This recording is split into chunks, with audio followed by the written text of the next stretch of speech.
Ladies and gentlemen, this is Big Ray's Wrestling Show. You know me, I am the Mark of the Masters, the man on the plan. Big Ray here to stay to talk some TNA today. Impact 11/28/2013 here in the United States, ladies and gentlemen. It is Thanksgiving Day, and to be honest, I am stuffed.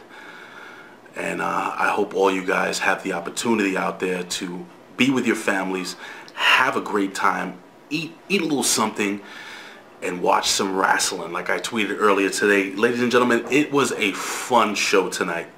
And a lot of people are probably going to criticize this show. It's not enough wrestling, it's too much shtick, blah, blah, blah. The fact is, if you watch the show for the entertainment value and the entertainment factor, I thought it was pretty funny. I found myself laughing a lot during this show. Legit, I'm not just putting this over.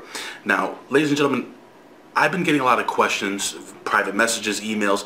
Where the hell is the CANAM Wrestling Show? What happened in the CANAM Wrestling Show? Well, guys, I'm going to cut away to this little promo video I put together. You can find us, well, check it out first. In a world where there seems to be no hope, where the IWC is ruled by trolls, marks, and haters, two heroes will rise again. This December 2013, Andre CORBEIL's YouTube page, Wrestling News Talk on Facebook, the CANAM Wrestling Show returns. Hey brothers and sisters, what you gonna do? From the Macho Man Randy Savage, Hulkamania, and the CANAM Wrestling Show make our return for each and every one of you. Oh yeah, dig it. Brother!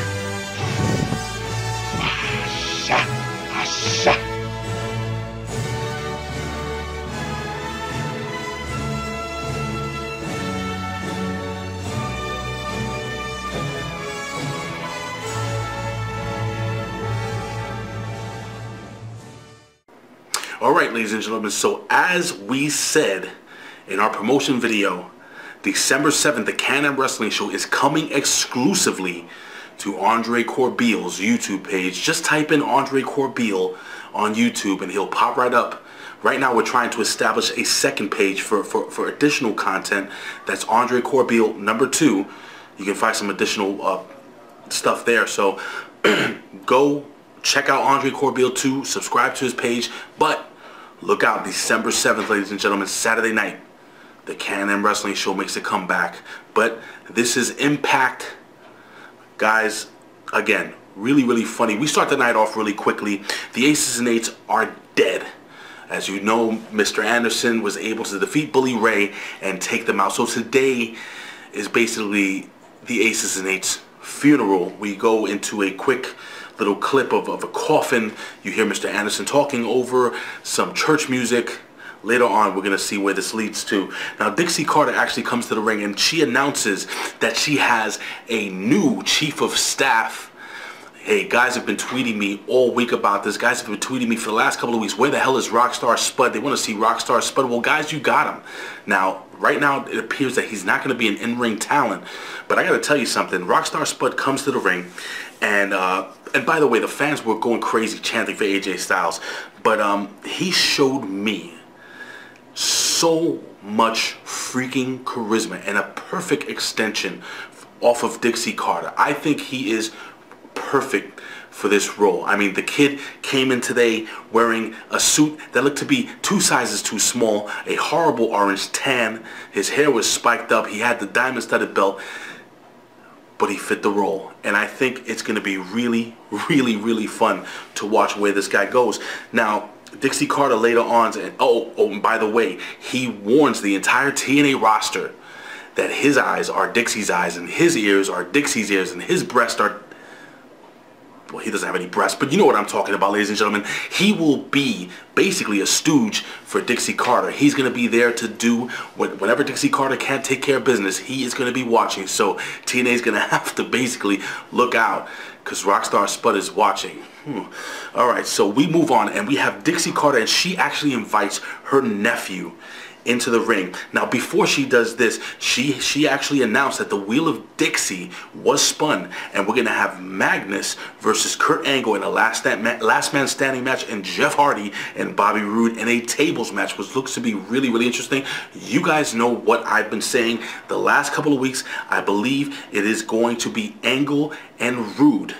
Now, I'm gonna get into something a little later on in the evening, but we'll get into that later on in the evening. So again, now she invites EC3 to the ring. Now EC3 is there for the first time in the ring with his aunt, and she actually says, you know, I own some companies, and in some of my companies we split the company in half, and they compete against each other, and then we have a winner turkey dinner. Basically, all the winners of tonight's matches will get together and have a wonderful turkey dinner meal. Now, EC3 apparently flew in just for tonight an international opponent, a TNA legend. Ladies and gentlemen, this is EC3's first match here versus the phenomenal, the unbelievable. He's hot, he's spicy, he tastes great. One of the worst freaking gimmicks in TNA history, Mr. Curryman, coming back to TNA. We haven't seen him in a long time. And ladies and gentlemen, Curryman actually got off a little bit of offense, but guess what? EC3 hits the 1%er. After a huge clothesline, EC3 goes over for the 1, 2, 3. So EC3 goes over Curryman, and it was kind of cool to see that horrible gimmick back in the ring. Now backstage we have the bromance, and Zima Ion is back, and apparently Zima Ion is now their DJ, and Zima Ion looked really good. He looked really happy to be there. I know I may be overanalyzing this, but the truth is what the truth is. It's good to see Zima Ion back after that horrible injury, guys. And backstage, Eric Young is with ODB, and he's carrying a couple of turkey suits, and long story short, you know, he wants to have the turkey bowl again, where the loser has to dress up like turkeys. And the bromans want to know who their opponents are going to be. Well, they are going to face the deadly, the dangerous, the tough tag team of Norv and Dewey Barnes. Oh crap, dude, I love these guys. I'm gonna get into that a little later on, but we quickly move on. We have Velvet Sky versus Lady Tapa. Now I gotta be honest with you, I really watched this match really closely, and I thought Lady Tapa, little by little, is improving more and more in the ring. This is the first time we've seen her in the ring in quite some time, and Velvet Sky really fought her. She didn't give her, she really went in on her, like we say in the hood. She really went in on her. She really fought valiantly, but Lady Tapa was too much for her. At one point, Gail Kim tripped Velvet Sky, and the referee actually tossed her off from ringside, but it didn't really matter. The truth of the matter is that, yes, Velvet Sky was quicker. Velvet Sky actually had a lot of fire behind you know, what she wanted to do versus Lady Tapa, but the truth is Lady Tapa was too big, too strong, and after a stiff sabat kick to the face of Velvet Sky, and then she uses that Tongan death grip to set up that a fireman's carry into a stunner for the 1, 2, 3. Ladies and gentlemen, Lady Tapa goes over Velvet Sky. Now we quickly move on to the bromance with DJ Zima Ion versus Norv Turner and Dewey Barnes, and I'm sorry, I'm actually laughing because I find these guys so entertaining. But anyway, all four guys, by the way. So I'm going to make a quick point, and I want to know what you guys think. Please leave your comments here below, OneWrestling.com and YouTube/OneWrestling video. Do you think Norv Turner and Dewey Barnes, do they deserve a job? I mean, doing anything. I mean, God, is it just me, or when Dewey makes, like, when he makes faces, I mean, he's just hilarious. And guys, come on, let's not be serious for a moment. There is levity in professional wrestling. It's okay to be funny sometimes, and sometimes you need two jobbers like that to get over some talent and also make you laugh. And I think these guys did a great job. And look, it was a quick squash match. Yes, the tag team champions basically hit the bro down, or it was actually the heart attack used by the original Heart Foundation, and they go over, and they have Dewey and they have Norv dress up like the turkeys, and apparently wherever the hell these guys are from, turkeys go caw caw, because that's what they were doing. It was ridiculous, and it was funny, and they're chased off by Eric Young and by ODB, but you have Norv Turner and we have Dewey Barnes actually dancing around like turkeys. And you know, thinking about it, you have to watch it, because hearing me review it, hearing me recap it, doesn't give it its just due. I thought it was hilarious. Again, maybe it's my stupid sense of humor. We're going to quickly move on. And really quickly, we have some more footage of AJ Styles defending his World Heavyweight Championship, the true champion, the TNA World Heavyweight Champion, defending his championship in Japan. Guys, you can go on YouTube right now. You could probably find the full match versus El Mesías, and I think you can find the full match in Japan. It's pretty difficult to find, but hey, if you guys can find it, send me a tweet. I would love to see the full match in Japan. I've already seen the match between AJ Styles and El Mesías and in AAA, and that was a really, really good match, so I really enjoyed that. But anyway, we move on to the church service. The death of the Aces and Eights. And they had a priest and they had everything there.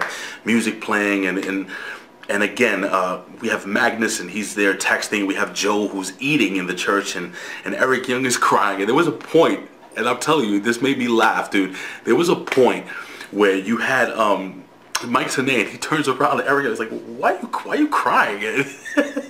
and I'm legitimately laughing, and freaking this knucklehead EY is like, I don't know. I found it funny. Well, Mr. Anderson goes up, and Mr. Anderson basically cuts a eulogy, or cuts a promo, a eulogy, and Kurt Angle comes up, and he takes a D'Lo Brown bobblehead, he tosses it into the casket, and Joe, still eating, decides to bury the beer, and then he takes the beer and goes, you know what, these beers are still cold, and they're still good, and he starts passing them out, and it's just the comical timing. It was really a lot of levity to this. Then we have Mike Tenay, and he tosses Taz's cut, and apparently Brooks' booty shorts, who were under the table, under the announcer's table. He doesn't know how they got there, but apparently they were also tossed. And then Eric Young goes up there, and again, I lost it when Eric Young just starts crying and bawling, grabbing the casket, and you could tell Kurt Angle from behind is cracking up, and it was really, really, really funny. Mr. Anderson comes in, and he's about to bury Bully Ray's hammer, and he says, you know, it's a pretty good hammer, I'm going to keep this. But, and this is what I loved about this segment, everything freaking changed. Hilarious, levity, funny, haha, well written, really well done, well performed. Bully Ray walks in with a black hoodie, and Bully Ray tells Mr. Anderson, you've taken everything from me. You better sleep with one eye open. And then he proceeds to threaten Mr. Anderson's pregnant wife again. Guys, this got really, really serious really, really fast. Again, great segment, a little long, but entertaining, funny. Then the mood all changed. Guys, if you haven't seen it, try to find it on YouTube. Try to find it anywhere you can. This was a really good show. I really enjoyed this. Now, we're going to move on to the 8-man tag team elimination match between Bad Influence, Bobby Roode, Chris Sabin, versus Kurt Angle, James Storm, Gunner, and Magnus. Now, I'm not going to go through every single elimination because we're going to be here for an hour and a half, and I don't do those type of videos, guys. But the truth is, at one point, we had Magnus and Kurt Angle alone in the ring with the other 4 guys. Now, this is my theory. We have Magnus on the apron. He hits, I can't remember who he hit with a flying clothesline off the apron. I believe it was Daniels. He hits him with a flying clothesline, and then he injures his knee, or re-injures his knee again, leaving Kurt Angle alone with the 4 guys. Now, if you think this through, now I want you to really think this through. Magnus is going to face Kurt Angle next week in an elimination match. What better way of setting up Kurt Angle to get injured than to leave him in the ring with 4 really, really badass guys? Well, Kurt Angle did the best he did the best he probably could have done. Yeah, I mean, he really fought these guys tooth and nail, but it was 4 against 1. Kurt Angle the Bad Influence, Bobby Roode, the heels bring in a chair to attack Kurt Angle. Kurt Angle gets his hands on the chair and just starts swinging that thing like a freaking baseball bat. Kurt Angle ends up getting disqualified in a really enjoyable match.